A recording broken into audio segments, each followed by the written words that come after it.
보고 싶은 거는 이거예요. 자, 뭐 우리 다 알다시피 훈민정음 해례 보면은 훈민정음 그 예의 보면 나라 말씀을 중국에 달라 간단하게 한번 읽어보겠습니다. 문자로 서로 통하지 않을지 이는 어리석은 백성이 말할 바가 있어 종려되지 모두 많다. 이를 불쌍히 새로 숨을 쉬자 만드니 하나님은 쉽게 배워 현경이 따름이니라. 자, 이거는 자 세종대왕께서 훈민정음을 만드는 취지를 밝힌 거죠. 제일 실제적인 예로 한번 들어가 봅시다. 기역에 대해서 이렇게 설명하거든요. 자, 기역은 아음, 역, 군자, 초발성 이렇게 설명했어요. 그 다음에 여기 이쪽으로 가야 되겠는데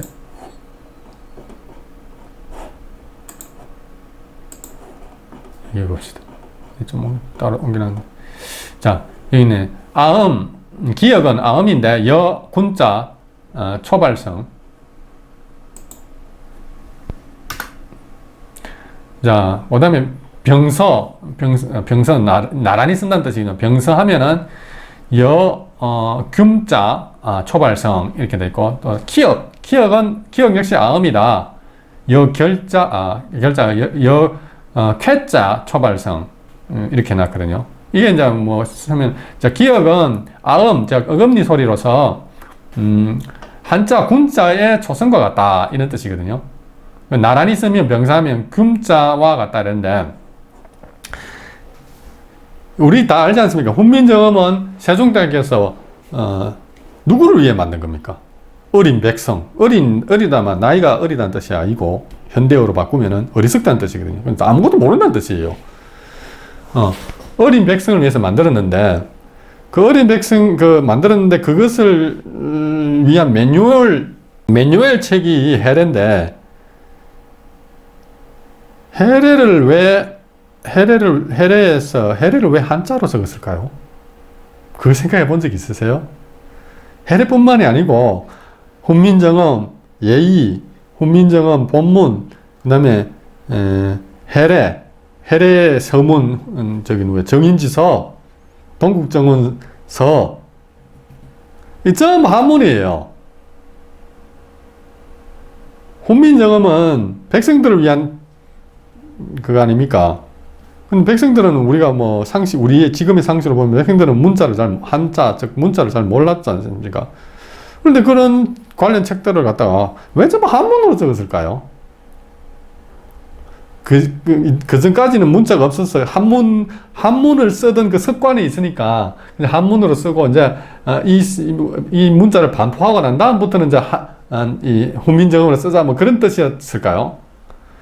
이래나 저래나 우리가 알고 있는 상식으로는 훈민정음이라는 게 우리가 지금 쓰고 있는 그때 그 당시 백성들이 쓰고 있는 그 언어를 표기하기 위해서 만드는 거 아닙니까?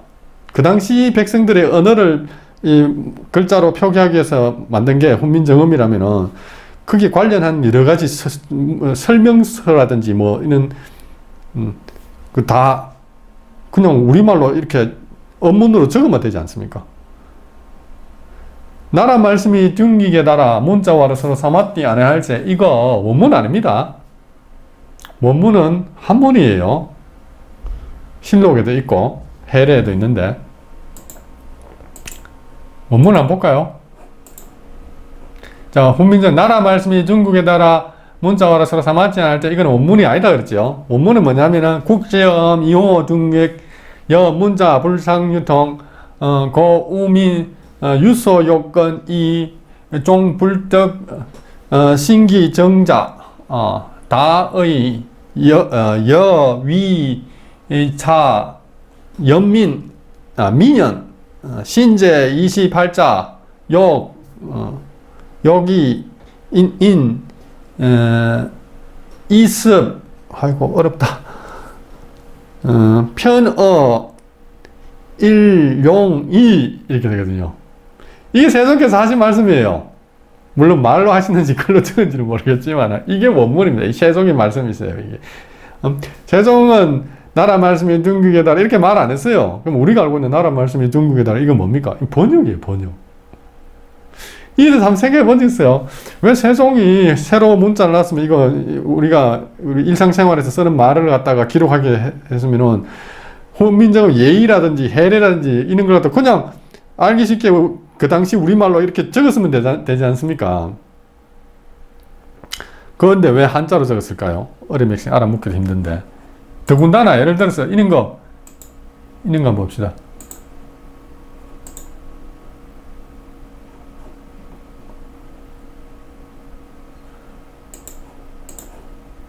이걸 보면은, 자, 기억은 아음인데, 군자, 인건군자에 조선것 같다 그러는데, 자, 한문 저거 쓰지 말고 애초에, 기억은 어금니 소리다.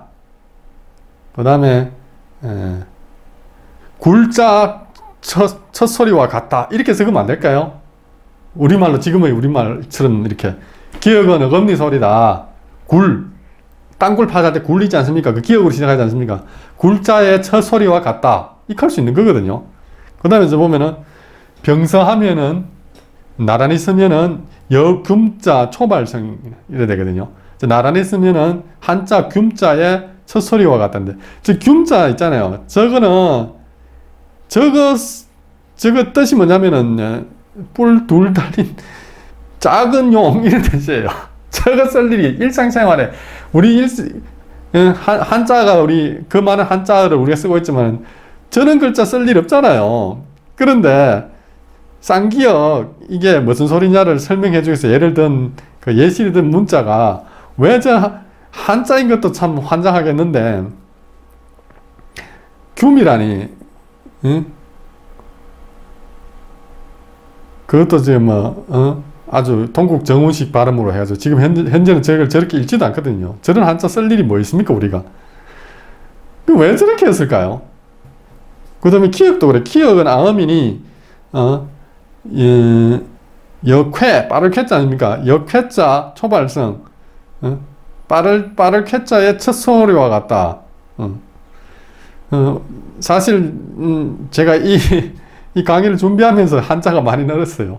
원래 저도 한자 뭐 진짜 천자는 알랑가 모르겠다. 몇 자 알지도 못했는데 이래저래 하다 보니까 막 웬만한 거 이제 여기 좀 친숙한 거는 많이 알게 되는데 왜 이래 적었을까요? 자, 여기 웹스터 딕셔너리 한번 봅시다. 웹스터 딕셔너리에서 발음의 예를 보면은 이런 거 아닙니까? A 있지 않습니까? A, 액 하는 소리가 나는 거예요. 그래서 영어 알파벳 A를 적어 놔놓고 여기 보면은 이렇게 해놓고, 그 다음에 또 두 번째 얘기가 뭐냐, 캡이거든요. 모자 캡. 그 다음에, parrot은 그거죠. 앵무새. 요런 단어의 모음이 발음기호 A에 해당하는 소리가 난다. 이런 뜻이거든요. 여기, 이렇게 적어 놨네요. 이렇게. 그 다음에 보면은, 한 개 더 볼까요? 자, I, 이제, 영어 알파벳 I에다가 위에 짝대기 딱 이렇게 깨난 짝대기를 딱 올려놨거든요. 요래 하면 뭐냐면, 이제, 예를 들면, 아이스. 이는 이는 발음을 낸다. 이는 I라는 발음을 표시한다는 뜻이에요. 그래서, 아이스, 하이, 스카이, 이렇게 되거든요. 이렇게 예를 들지 않습니까? 자, 여기, 이 발음기호들이 무슨 소리를 뜻하는가를 설명해서 든 예시들이 다 영어지 않습니까? 우리가, 국사 시간이나 국어 시간에 배우기로는 한자라는 것은 대략 정확하기는 모르지만 추정하기를 기원전으로 해가지고 삼국 사기 초기에 중국에서 한반도로 이렇게 유입된 문자라고 배우지 않습니까? 쉽게 말해서 외래다죠. 외래 문자, 외래 언어, 외래 문자라는 건데 실제로 일반 백성들 같은 경우는 한자어는 쓸 수 있겠지 일상생활로 쓸지 모르지만 한자를 적을 줄 아는 백성은 거의 수가 얼마 되지 않았지 않습니까? 그런 형편에 있어 가지고 왜 새 문자를 만들어서 새 문자를 설명하는 그 말을 하는데 전부 한문이고, 예를 든 기억이라는 소리를, 예시를 찾는 걸 왜 한자에서 찾았을까요? 기억은 어금니 소리니, 감자에, 나무에 달려있는 먹는 감자의 첫 소리와 같다. 이렇게 할 수도 있는 거 아닙니까? 병서하면 균자라는 저 단어, 저 한자 누가 알겠어요, 저거. 아이고. 뭐 예를 들어서 꿈자 병사하면은 꿈꽃 할 때 꿈이지 않습니까? 병사하면은 꿈자의 첫 소리와 같다. 이렇게 하면 얼마나 알아듣기 좋겠어요. 근데 저렇게 말했거든요. 이게 무엇을 시사하겠습니까? 한번 곰곰이 한번 생각해 봐야 되거든요. 그리고 이상한 거는 이것뿐만이 아니에요.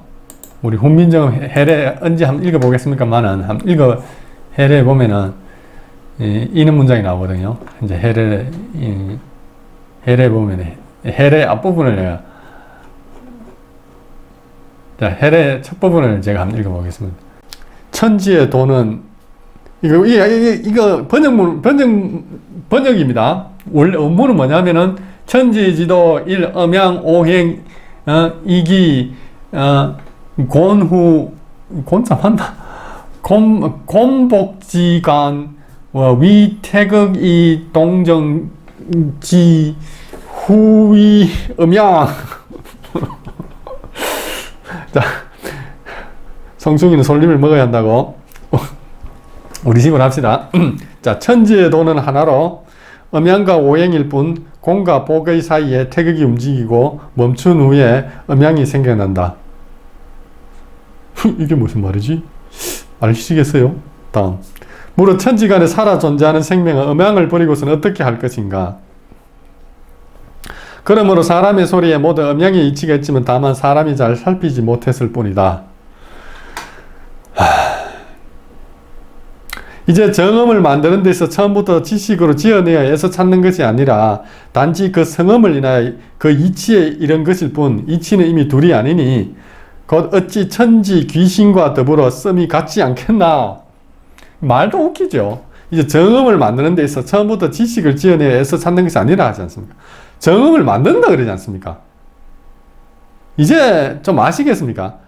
훈민정음은 그 당시 우리 선조들의 일상의 말을 표기하기 위해서 만든 문자가 아니에요. 정음을 만든다는 거예요. 만든다는 건 없는 걸 만든다는 거 아닙니까? 아까 영어 make가 뭐였죠? bring into existence 아닙니까? 없는 걸 만드는 거예요. 정음은 없는 게 없었다는 말은 무슨 말이냐면요. 일상생활에 저 발음을 기역, 니은, 디귿, 리을, 아야, 어여, 오요 이거 우리 선조들이 그 당시에 일상생활에서 발음을 안 했다는 뜻입니다. 그럼 그걸 발음 안 했다는 말은 그걸로 만들어진 단어들도 쓰지 않았다는 뜻이에요. 비약인 것 같습니까? 그렇지 않습니다. 그 당시에 우리 선조들은 우리가 지금 쓰고 있는 이 한국어의 500년 전의 모습을 한 어떤 언어를 쓴 게 아니고 뭔지는 모르지만은 전혀 다른 언어를 썼어요. 이것을 주장하는 학자는 아직 본 적 없죠. 세종대왕이 우리하고 다른 언어를 썼다는 게 물론 우리 이렇게 생각하는 경향이지 않습니까? 물론 지금 우리말과 다르게 썼을 것이다. 즉 우리말의 500년, 600년 전의 형태의 말을 썼을 것이다. 발음이 좀 다르고 좀 뭐 어떤 게 다르겠지만 전체적으로 우리말이다. 이렇게 상상하지 않습니까?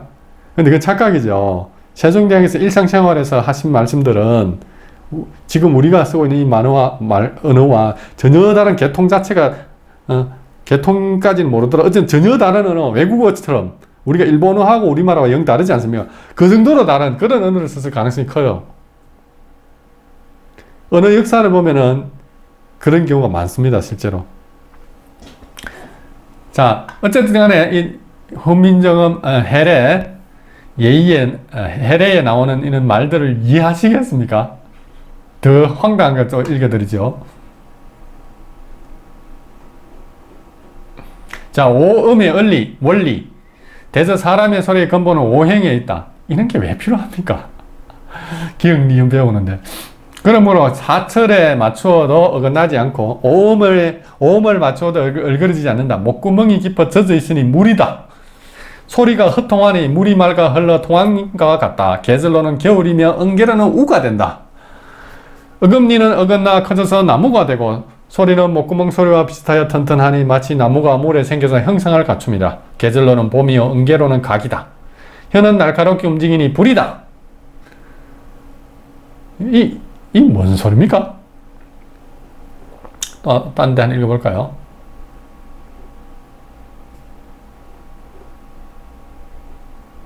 또한 성음의 청탁으로 말할 것 같으면은 이것은 천청이고 이는 차청이고 저거는 전탁이고 불청 불탁이고 그렇다.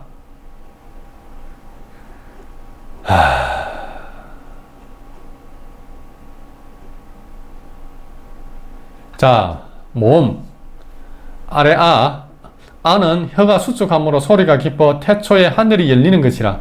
형상은 원인데 하늘을 지칭함을 형상하였다. 은은 혀가 조금 수축하여 소리가 깊지도 얕지도 않아 태초에 축시에 땅이 개백함이라. 그 형상은 평평함이니 땅을 지칭하는 형상이다. 모음 이는 혀가 수축하지 않으므로 소리가 얕다. 인시에 사람이 생겨남이라. 서 있는 형상이니 사람을 본뜬 것이라. 자, 이 부분 잘 한번 봅시다. 예, 이 있지 않습니까? 사람을 상징했다는 모음 이는 혀가 수축하지 않으므로 소리가 얕아. 인시에 사람이 생겨남으로 서 있는 형상이니 사람을 본뜬 것이라. 이 부분 잘 봅시다. 자, 만약에 그 당시에 우리 선조들이 지금 우리가 쓰고 있는 이 한국어의 옛날 형태의 말을 막 쓰고 있었다고 생각합시다. 그럼 이 같은 경우에는 지금도 뭐 착하니 나쁘니 이것저것 할 때 많이 쓰는 표현이고, 그리고 실제로 저 당시 기록을 보면은 이자가 많이 있거든요. 이자도 많이 나타나고, 아마 저 소리는 지금 소리나 저때 500년 소리나 거의 다르지 않았을 겁니다. 만약에 우리 선조들이 500년 전에 한국어를 하고 있었다면은 저건 도대체 무슨 소리냐 이거죠. 이는 혀가 수축하지 않으므로 소리가 얕다. 인시에 바람이 생겨남이라. 서 있는 현상이니 사람을 본다는 것이다. 이래서 이는 혀가 수축하지 않으므로 소리가 얕다. 인시에 사람이 생겨나고 서 있는 형상이니. 지금 소리를 규정하고 있는 겁니다. 이 모음 이는 혀를 수축하지 않고 내야 되는 소리라고 그렇게 지금 설명하고 있는 거예요. 민간에서 백성들이 이런 소리를 낸다가 아니고, 민간에서 내든 말든 뭐 그는 상관없이 이라는 이 글자가 나타내는 소리는 이렇게 되어야 된다고 지금 정의를 내려주고 있는 겁니다. 그게 훈민정음이에요. 그 다음에 한번 봅시다. 는 혀가 조금 수축하여 소리가 깊지도 얕지도 않아 태초에 축시에 땅이 개백함이라. 그 형상은 평평함이니 땅을 지칭하는 형상이라. 이 라는 소리는 다른 나라 언어에는 잘 없어요. 일본어에는 우가 있죠. 우도 일본어 우하고 우리말 우하고는 좀 다르죠. 일본어 우는 어와 우의 중간쯤에 가죠. 이렇게 되고, 난도 모르겠다.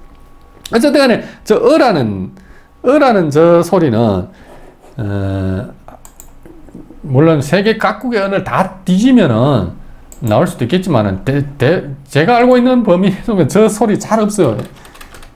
이 우리말 이 세 소리는 보면은 영어에는 없어요. 뭐 비슷한 소리는 있겠지만 정확하게 요 소리가 나지 않아요. 그래서 서울도 원래는 서울인데 이 인문사석들이 그 영문으로 표기하면서 어라는 소리를 적을 수 있는 영어가 없으니까 오하고 이하고 오 두 개를 합치미 가지고 이제 어라는 소리를 나타냈거든요. 그래서 사실은 그 SE 할 때에 이 두 개를 합쳐가지고 소리를 내라는 뜻으로 그렇게 적었는데, 뭐 외국인들이 뭐 말을 듣습니까? 그래서 뭐 세월 이래 돼버리니까 그런 사태가 발생하는 겁니다. 자, 무슨 말이냐면은 저 소리도 오도 그래요. 영어에 정확히 오 소리 나는 건 없어요. 이렇게 나지. 오 소리가 무슨 말이냐면 저기 우리 이 자연 발생적인 언어에서는 잘 사용하지 않는 언어다 이 말입니다. 저 소리 내기가 쉽지 않거든. 쉽지도 않는 분들은 아니라 되게 이렇게 섬세해가지고 보통 다른 언어에는 잘 안 나타나요. 우리말을 일부러 저렇게 만들어낸 소리거든요, 저게. 여기 있지 않습니까? 여기 우리 금방 읽은 해례에서 보면은 는 혀가 조금 수축하여 소리가 깊지도 얕지도 않다. 이 무슨 말이냐면은 이 라는 소리 자체도 또 어를 사용해서 말하는 어휘들, 단어들도 그 당시 일반 백성들이 정확하게 저 소리를 내지 않았다 이 말입니다. 저 소리를 안 냈단 말은 무슨 말이냐면은 지금 우리가 쓰고 있는 이런 말을 쓰지 않았다는 뜻이에요. 그 당시 우리 조상들은 세종대왕이 계시는 그 수도 한양에서 한양 그 주변에 있는 뭐 지방까지는 어떻게 될지 모르지만 최소한 그 한양 주변은 한양에서 일상에서 쓰는 언어는 지금 우리가 쓰는 이 한국어가 아니었다는 뜻입니다. 그렇지 않다면 저런 말을 할 리가 없잖아요. 알파벳이라는 건요 그렇게 복잡한 게 아니에요. 뭐 우리가 우리 문자에 대한 자긍심을 더 높이다 보니까 뭐 대단한 것처럼 하는데 그게 아니에요. 그냥 어떤 소리가 있으면 그 소리를 이 문자 하나 아무데나 만들어가지고 1대1로 대응시키면 되는 거예요. 이렇게 어떤 문자를 그리고 거기에다가 이거는 이 소리가 난다. 실제 우리가 일상생활에서 쓰는 언어에 나오는 소리 있지 않습니까? 그렇게 매치시키면 되는 게 그거거든요. 근데 왜 이런 뭐랄까 해례에서 왜 이런 말을 할까요? 그건 무슨 말이냐면 이 훈민정음이라는 자체가 소리를 적는 그거였다는 거예요. 예, 실제로 일상생활 쓰지 않는 어떤 표준적인 소리 그것을 적기 위해서 만든 문자라는 거거든요. 그래서 훈민정음이라 하지 않았습니까? 훈민정자가 아니고 문자라 해야 되는데 문자라는 말은 안 하고 소리 음을 써서 음이라 했다는 뜻이거든요. 자, 좀 더 정밀하게 한번 보도록 합시다. 여기 보면은, 이 해례에 보면은 세 가지 언어가 등장하거든요. 국어, 그 다음에 그 다음에 문이 나오거든요. 문은 한문 할 때 그 문이고, 한자로 할 수 있죠. 언은 이제 번역을 보면은 우리말이라 이렇게 번역해버리거든요. 우리 지금 쓰고 있는 걸 갖다가 이때는 언문이라 했다. 이러는데, 원래 이 언이라는 게 그 한자에도 있고 단독으로 존재하는 게 있습니다. 이렇게 언 할 때 보면 이렇게 나오지 않습니까? 이게 언인데 이게 단독으로 언이라는 단어가 있었어요. 자, 이걸 갖다가 글로 적은 게 언문인 겁니다. 입으로 말을 하면 그게 언어예요. 실제로 해례에 보면 언어라는 말이 제법 나와요. 몇 번 나와요. 여지는 뭐냐면은 이 국어, 해례에도 국어가 2번 나오거든요. 그 다음에 훈민정음 예의에도 1번 나오고, 나라 말씀할 때 그게 국어 아닙니까? 국지어음 이렇게 나오지 않습니까? 나라의 말이 할 적에. 3번 나오는데, 결국은. 이 국어라는 걸 갖다 번역해 우리나라 말 이렇게 번역하는데, 이 국어하고, 이 언하고, 그 다음에 한자 문, 이 세 개가 서로 별개의 언어였던 겁니다.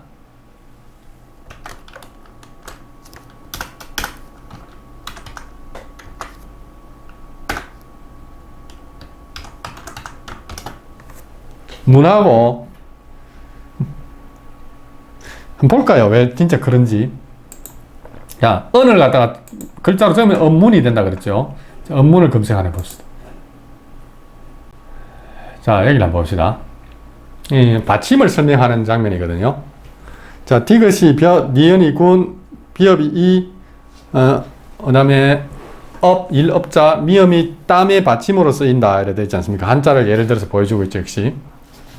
그 다음에 이제 시옷 받침을 설명하고 있는데, 자, 이 부분을 보면은, 여기서 나오는데, 자,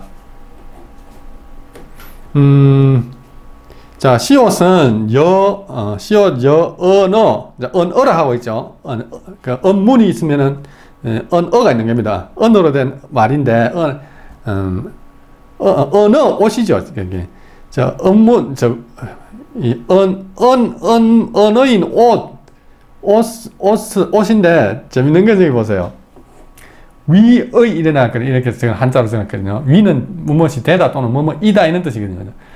그러니까 이 시옷이 어디에 쓰냐면 옷이 받침으로 쓰이거든요. 우린 다 알죠, 지금 한국인이라면. 그런데 이 옷을 설명하고 있는 겁니다, 한자로.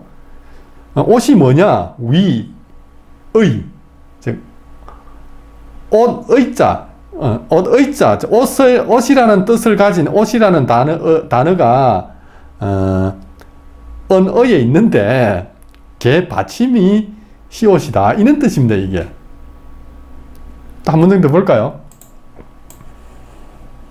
이렇게 보면은, 자, 리얼은 역시 언어다 적어놨죠. 리얼은 역시 언어인데, 실, 우리 다 알죠, 실. 예. 영어로는 thread, 실, 실사자를 써가지고 지류, 실 종류, 이래. 위라는 말은 뭐뭐시, 되다, 뭐뭐이다. 실 종류라 실이, 시기 맞아. 실이, 우리말을 쓰면 진짜 이상한데, 실인데, 실이라 하는 실이다, 이 말입니다. 근데 실이라 하는 할 적에 그 실은 이제 한자로 적은 거죠. 영어를 이용하면은, 실, 즉, thread라고 하는, thread라고 하는 실, 이런 뜻입니다. 영어로 하면은, 실, call thread, 이래 되겠죠. meaning thread 되겠죠. 실, meaning thread 이래 되죠.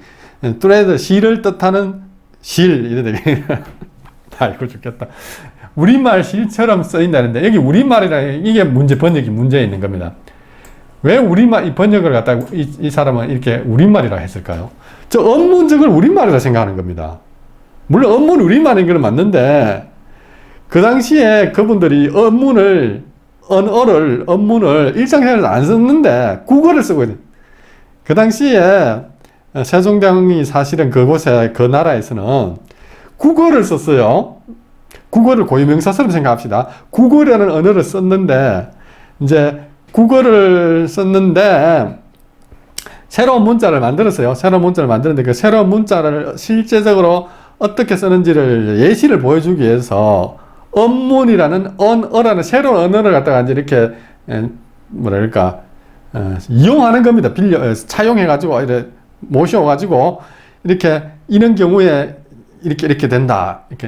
이렇게 설명하는 거예요. 마치 훈민정음 사용법을 중국 사람한테 설명하는 것처럼 설명하고 있는 겁니다, 지금.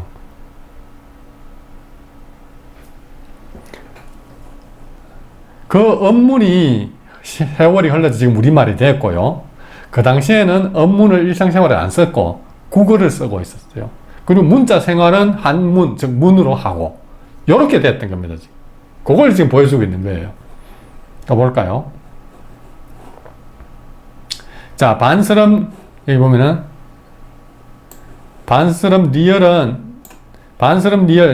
리얼 받침에 대해서 반스럼 리얼은 언문에는 당연히 쓰지만 한문에는 쓸 수 없다 그러거든요.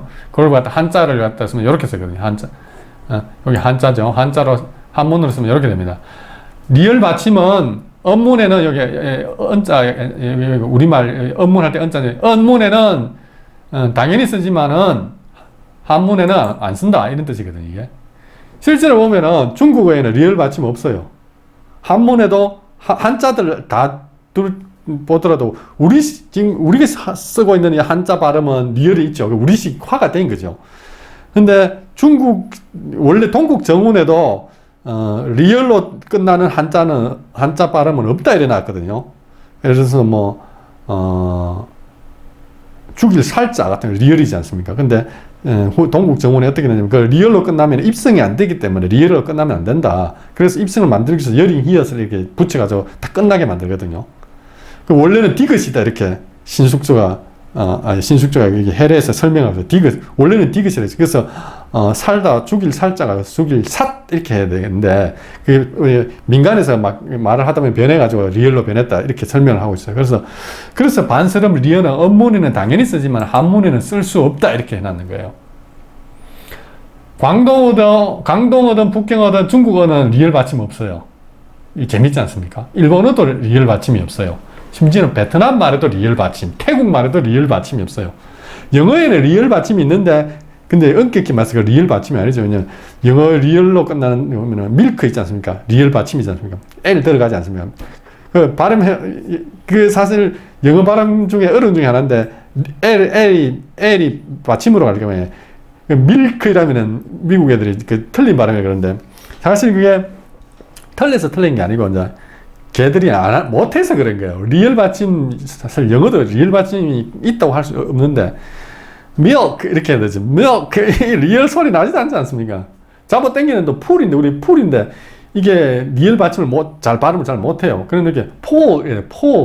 그래가지고 우리가 리얼 받침 발음을 잘 못한다고, 영어 L 발음, 받침으로 오는 L 발음을 못한다고 해서 핀자도 옛날에 많이 들었는데, 사실은 영어 자체가 발음이 얼빵빵한 발음이기 때문에 그런 거죠. 우리말이 발음이 명쾌하기 때문에 일어나는 현상일 뿐입니다. 어쨌든 간에, 이렇게 설명하고 있는 거예요, 지금. 여기 이 언이라고 하고 있잖아요, 언. 문과 언과 국어가 다 따로 있는 거예요. 여기는 자, 육성으로 언문과 한문을 통하면 술령, 언, 언문, 실과 같다. 이 전부 그런 게 아닙니까? 언문, 한문. 언문의 리얼의 편한 소리나 한문에 전혀 그렇지 않아 입성인데 디귿도 속성에 따르면 가벼워, 받침이 가벼워서 리얼이 된다. 지금 설명하고 있죠. 원래는 디귿 한자에는 디귿 리얼 받침이 있을 수 없는데 민간에서 하다 보니 그렇게 됐다. 그래서 여기서 바로 잡는다 하면서 동국증 정운에는 보면 리얼 받침에다가 열이 히읗을 딱 붙여놨어요. 입성으로 끝내라. 길게 발음하지 마라 이런 뜻이죠. 자, 여기서 국어를 한번 봅시다. 자, 우리나라 말이 비록 경중을 나누지 않더라도 이렇게 나오거든요. 이게 뭐냐면은 리얼 발음을 갖다가 리얼 발음이 두 가지가 있는데 한 가지는 가벼운 거, 하나는 무거운 거다 이런 뜻이거든요. 그래서 가벼운 것을 표시할 적에는 이형을 적어라. 이렇게 리얼 밑에다가 이렇게 이형을 적으면 된다 이런 걸 설명하고 있는데, 영어 L처럼 소리 내게 하라 이런 뜻이거든요. 거기 보면은 우리나라 말 중에 딱 할 적에 국어라 그랬습니까? 우리나라 말 할 적에 국어는 비록 경중이나, 왜 여기는 또 국어를 했을까요? 언이니 언문이니 이런 말은 이 훈민정음 해례에서 수십 번 나오거든요. 20번도 넘게 나오는데 국어는 딱 2번 나오거든요. 언문은 그렇게 하는데 왜 우리는 지금 번역할 때 보면 언문하고 국어하고 같이 우리말로 이렇게 번역해버려요. 그래서 문제가 생기는 겁니다. 두 번째 이제 국어도 여기 나오죠.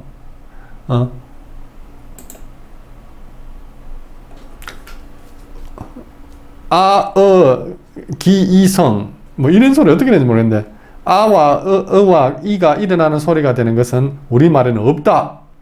우리말이라 하지 않습니까? 국어라 좀 이런 거거든요. 나라 말씀이 할 적에 그 국어, 그리고 언문은 또 별도의 언어, 그 언문이 지금 우리나라 말이 지금 우리의 말이 된 겁니다. 그래서 언문이 보면은 지금 우리말이 20세기에 들어온 뭐라 그러나, 유럽 계통이 아니라 주로 영어죠. 영어 어휘를 빼고 나면은, 우리말은 70% 한자어고 30%가, 고유어라 그러지 않습니까? 이 고유어라는 말도 문제가 있죠. 그래서 사실 국어학자 중에서, 우리말에 대한 정확한 개념이 없어서 그렇겠지만은, 우리말에 한자가 많은 거에 대해서 기분 나빠하는 학자들도 많거든요.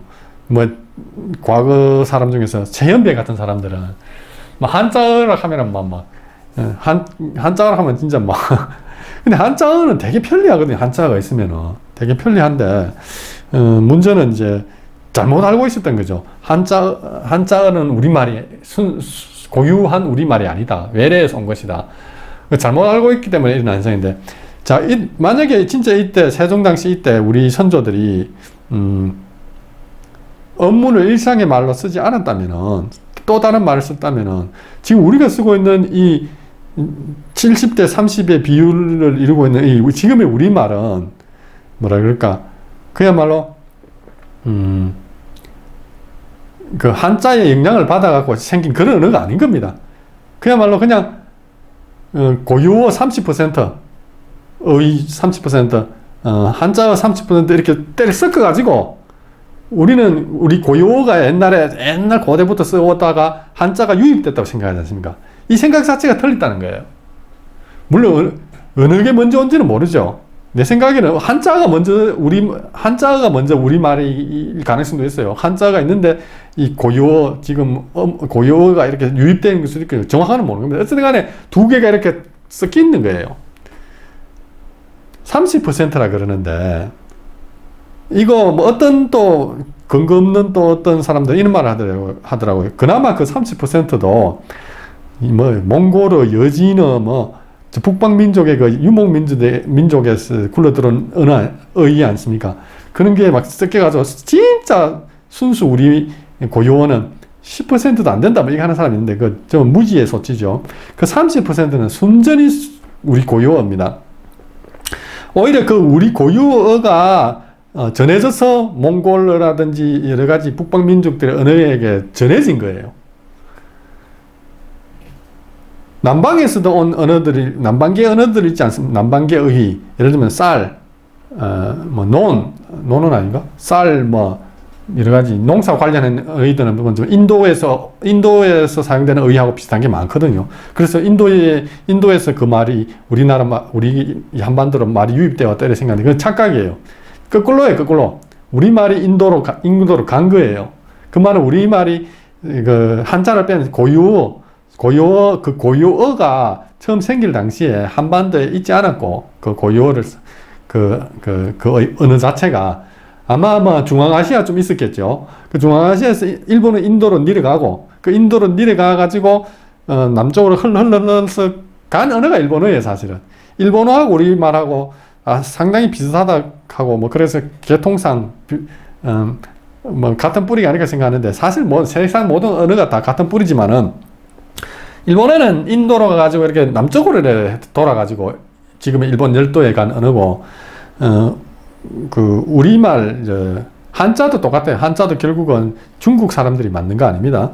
한자든 뭐, 고유어든 그게 우리말은 중앙아시아에서 중국으로 가서 중국에서 사실은 구어로는 존재하지 않다가 문어로만 있다가 다시 어쩌해서 한반도로 이렇게 들어온 겁니다. 그래서 상당히 일본어와 우리는 정착하는 경로가 상당히 많이 다르죠, 사실은.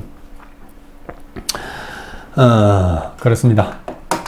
훈민정음 해례를 한번 번역이라도 좋으니까 한번 읽어보세요. 읽어보면은, 언문이, 이 당시 사람들의 일상어가 아니다 또는 국어가 아니다는 것을 감잡을 수 있어요.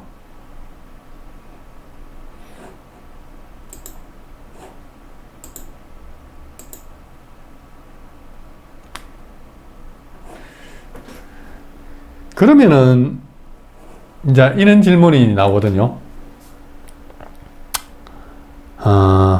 훈민정음이라는 게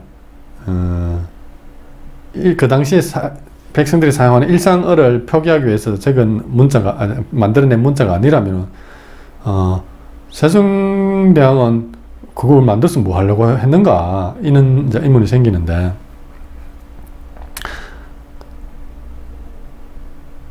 무엇이겠어요? 잘못 해석하면은 우리 한국인으로서의 그 정체성에 아주 심각한 타격을 줄 수도 있는데요. 결론적으로는 그렇지는 않습니다. 아주 어떻게 보면 우리한테 아주 영광된 사실인데, 한자를 갖다 나름대로 제가 해석해보고 풀어보니까요.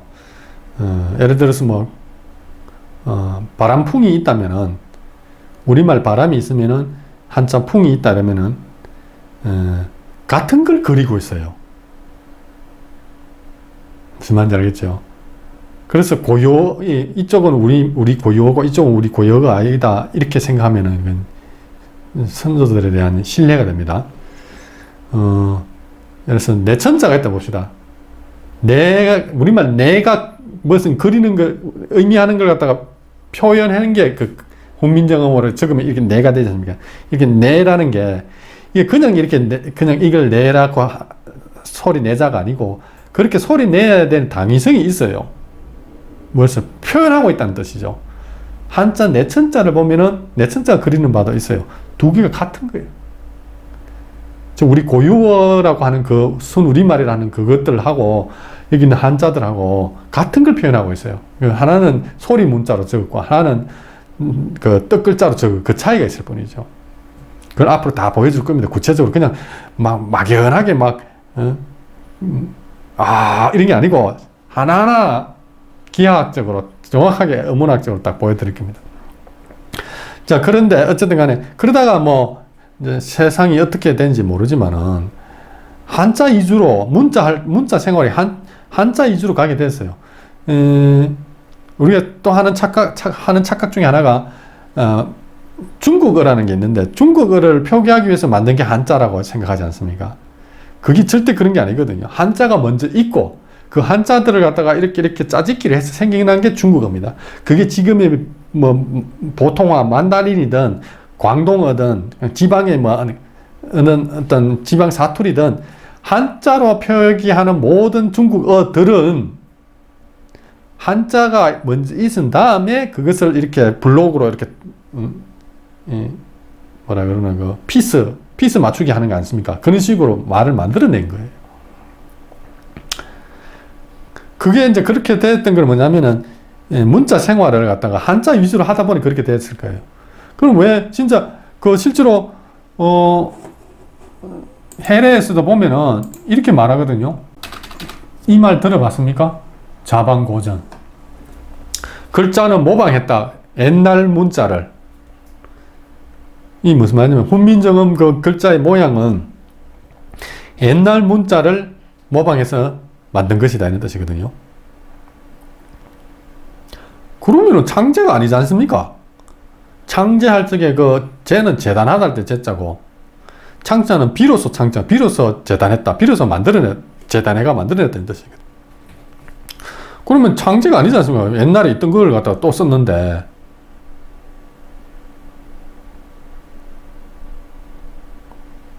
그렇게 되면 세종대왕은 아주 뭐랄까 파렴치한 지식인이죠. 요즘은 뭐 지적 소유권 그게 엄격하게 관리되고 있지 않습니까?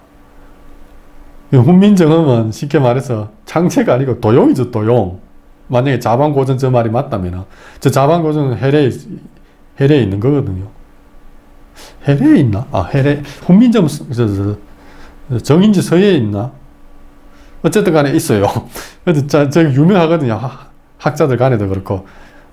그래서 훈민정음은 어디서 나온 문자인가 뭐 몽골 문자에서 왔다 해석고 하는데 그러면서 저것 때문에 그래요. 옛날 고전 문자에서 나왔다. 그런데 왜 뻔뻔하게 세종대왕은 자신이 한 그 일을 갖다가 창제라 했냐면요. 세종이 만든 것은 문자의 모양이 아니었던 겁니다. 문자의 모양이 아니고 소리였던 거예요. 소리. 훈민정음 아닙니까? 소리, 바른 소리. 그 바른 소리를 만들어낸 거예요. 바른 소리라는 건 스탠다드라는 뜻인데 말이 스탠다드지 그 실제로 존재하지 않는 소리거든요. 표준일이 된다는 거. 그렇지 않습니까? 그래서 그 표준이 되는 28가지 소리를 제정해 놔놓고 그런 소리는 이때까지 없었던 겁니다. 그래서 내 생각에는 고대에 한자 위주로 가게 된 이유가 실제로 우리말이 글로서는 존재했던 것 같아요. 아주 옛날부터. 몇천 년 전부터 존재했는데 그걸 읽을 줄 아는 사람이 없는 겁니다. 왜냐, 그게 부호로만 인식이 됐지 어떻게 소리 내는지는 아무도 몰랐던 거예요. 처음에는 알았다가 사람들이 관심 밖에 나서 잊어버릴 수도 있고 어쨌든 간에 소리 내는 방법을 몰랐는데 글로만 존재하던 우리말이 세종대왕이 훈민정음을 만들면서 소리 하나하나를 28개를 만들어내요. 그런데 이 훈민정음 기록 문자로 있던 우리말의 그 문자 시스템하고 정확하게 딱 일치하는 겁니다. 그게 무슨 말이냐면 같은 원리에서 우리 문자가 탄생했고 또 우리 소리도 세종대왕에서 같은 음양의 같은 원리에서 탄생했다는 그런 겁니다. 그래 되니까 세종 이후부터 그래 되니까 이제 뭐라 그러나 사람들이 그 소리를 낼 수 있게 된 겁니다. 이제 그전에 소리를 못 내고 그냥 보기만 했는데 읽을 줄 알게 되니까, 소리 낼 줄 알게 되니까, 그게 이제 우리 입속에 자꾸 이제 머물다 보니까, 이렇게, 이제, 구어가 된 거죠. 문어가 아닌 구어로서 탄생하게 된 겁니다.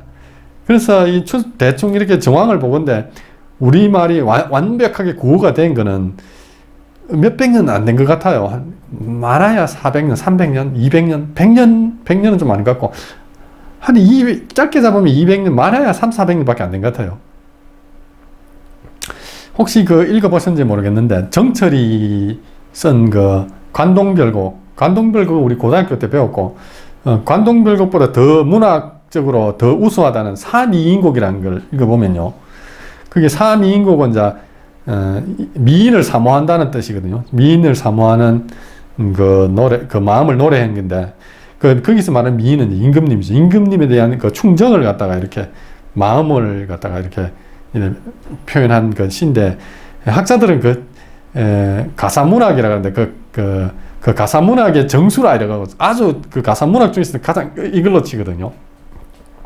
저도 읽어봤는데, 근데 보면은, 좀 솔직히 제 개인적인 문학 작품에 대한 개인적인 그거는 다 다르지 않습니까? 사미인공이라는 걸 읽어보면은요, 문학적으로 이제 역사적인 걸 떠나서 문학적으로만 보면은 못 쓴 글은 아닌데, 저는 한국인 원어민 아닙니까? 평생 한국어만 했던 사람이거든요. 한국어 원어민입니다 말입니다. 그래서 다르고 어다르다고 섬세한 요런 털끝이 하나까지도 다 느낄 수 있는 게 원어민 아닙니까? 그런데 제법 잘 쓴 거는 맞는데 그렇게 훌륭하지 않더라고요. 이게 좀 간이 좀 커야겠죠. 학자들은 전부 고대는 아니지만 그때 그 당시 문학의 최고라고 하고 국문학사에서 아주 아름답기로는 이걸 하는데 시골에서 처박혀 있는 어떤 아마추어가 그 작품을 가지고 콧방귀를 끼니까 좀 우습게 보일 수도 있겠지만은, 제가 하고 싶은 말이 뭐냐면요, 정철은 한국어 원어민이 아닌 것 같습니다. 보면은 정철은 세종대왕이 훈민정음 창제하고 나서 한 100년 더 지나서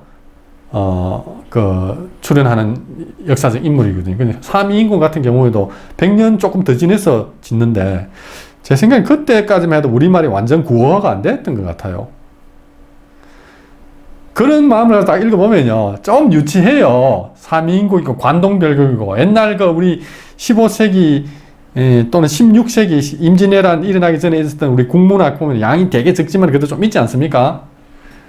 그런 이제 원어민적, 제가 한국어 원어민의 감각으로서 감히 세종대왕의 문학작품 월인 청강지곡 있지 않습니까? 어린애 말 같아요. 그게 신앙심에 있어서는 아주 높은지 모르지만 순전히 문학으로서 또는 언어적으로만 보면은 있지 않습니까? 용비어천가도 똑같아요. 뿌리 깊은 나무 바람이 안에 밀새, 꽃 좋고 여름하니, 내일에 바라리, 못 지은 건 아니에요. 제법 잘 짓죠. 그 정도면은. 그 정도는 제법 잘 짓지만은 문학으로, 국문학적으로 보면은 학생, 진짜 전문 시인이라든지 전문 문학가가 저거다기보다는 배우는 학생들이 습작 정도, 그 정도 수준이에요. 좀 솔직해질 필요가 있거든요. 홍길동전 이런 것도 홍길동전은 한 200년? 훈민정음 창제 한 100년, 200년 안팎쯤 됐는데, 그때 지은 그런데 홍길동전도 그래요. 내용이 홍길동전 내용은 재밌고, 다 문학적으로, 국문학사에 있어서 아주 의미심장한 최초의 소설이고 하긴 있는데, 이거 보면 좀 그래요. 그게 무슨 말이냐면은, 그분들은 내 생각인데, 물론 저도 틀릴 수는 있는데, 한국어 원어민이 아닌 것 같아요. 그야말로 말은 일상에, 말과 글이 달랐던 시대였거든요. 이제 그러다 예를 들어서 사미인곡하고 좀 분위기가 비슷한 시가, 현대 시가 있어요. 그걸 예를 한번 들어봅시다. 누구야? 한용운, 스님이죠. 한용운 씨, 한용운 선생이 진 님의 침묵이 있지 않습니까? 님의 침묵을 한번 보면은, 그건 완전 우리 지금 현대어와 뭐 별 다르지 않거든요. 그러면 이렇게 시작하지 않습니까? 님은 같습니다. 님은 같습니다. 사랑하는 님은 같습니다. 쭉 이렇게 나오거든요. 읽어보면은, 현대어라서 그런 게 또 있지만은, 한용운이라는 그 인물이 한국어라는 그 언어가 이미 체화돼가지고, 마음 깊숙한 데까지 이미 막 다 파고 들어있다는 걸 느낄 수 있지 않습니까? 현대시에서 뭐 이육사의 그 시라든지, 진달래꽃 나보기가 엮고 가실 때에는 그런 식으로 하면 그게 시죠. 그게 문학이고 수준 높고 맞죠. 우리 마음에 맞는 아주 이렇게 뭐랄까 이게 섬세한 것까지 제대로 막 표현된 것 같은데 삼인곡이라든지 관동별 이런 게 읽어보면요. 그 기법이라든지 모든 어떤 표현력이 세련되지 못해요. 그 말은 아직 우리말이 제대로 구효화되지 않았다는 뜻입니다. 그때는. 아주 놀라운 사실이기도 하고 믿기 어려운 사실이긴 하지만은 나타나는 정황들을 보면 그런 겁니다, 이게. 자, 그래서 훈민정음은 왜 만들었느냐? 왜 만들었겠어요? 훈민정음 만들고 세종이 처음으로 한 게 뭐냐면은요. 한자 발음사선 편찬이에요. 동국정운. 그게 무슨 말이냐면 훈민정음의 창제 제1목표는 제1목적은 한자의 음을 달기 위해서 한 거예요. 한자의 음을 표기하기 위한 발음기호예요. 그래서 훈민정음 아닙니까? 훈민정자가 아니고 음이죠. 그러면 세종은 도대체 어느 나라 임금인가? 세종이 우리의 임금인 거 맞나? 우리의 임금 맞죠? 우리가 훈민정음으로 우리 말을 하고 있지 않습니까? 우리 어떻게 보면 이거는 파생 혜택이라 할 수 있죠. 우리는 한자어를 가지고 한자만을 가지고 말을 하고 있지는 않지 않습니까? 그 훈민정음은 한자만을 가지고 말을 하는 사람들을 위해서 만든 걸 할 수 있죠. 한자 발음이 동네마다 막 다 달랐거든요. 그래서 표준이 될 만한 발음을 제시해야 되기 때문에 그걸 만든 겁니다. 이 그림이 뭐냐면요. 유치원인지 초등학교 1학년인지 2학년인지 모르겠지만 중국 교실이거든요. 중국 초등학교 아니면 유치원에서도 있는데 교실인데 중국 어린이들은 학교에 가면은 그냥 글자를 배우기 시작할 적에 우리가 알다시피 중국어라는 건 한자로 표기되는 언어 아닙니까? 그래서 학교 가면은 우리가 처음 기역, 니은 배우듯이 이 친구들도 하늘천 따지 이렇게 배울 거라 상상하지 않습니까? 근데 실제로 중국 어린이들은 한자 먼저 안 배웁니다. 먼저 배우는 문자가 뭐냐면은 로만 알파벳이에요. ABCD를 먼저 배워요. 왜 그런지 아시지 않습니까? 한자는 보면은 어떻게 읽어야 되는 정보가 없어요, 그 안에. 그래서 한자를 배우기 전에 발음 기호를 먼저 배우는 겁니다. 그래서 ABCD로 발음을 표시하는 거죠. 그러고 난 다음에 한자를 배워요. 그 중국 어린이들이 한자를 배우기 전에 로만 알파벳을 먼저 배우는 그 이유하고 세종께서 훈민정음을 창제하신 그 목적하고 같은 겁니다.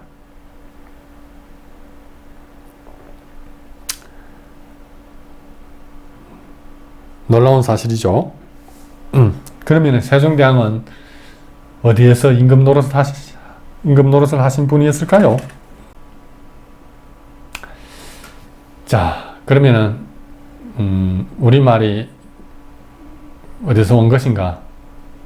더 놀라운 사실들을 또 다음 시간에 배워보도록 하겠습니다.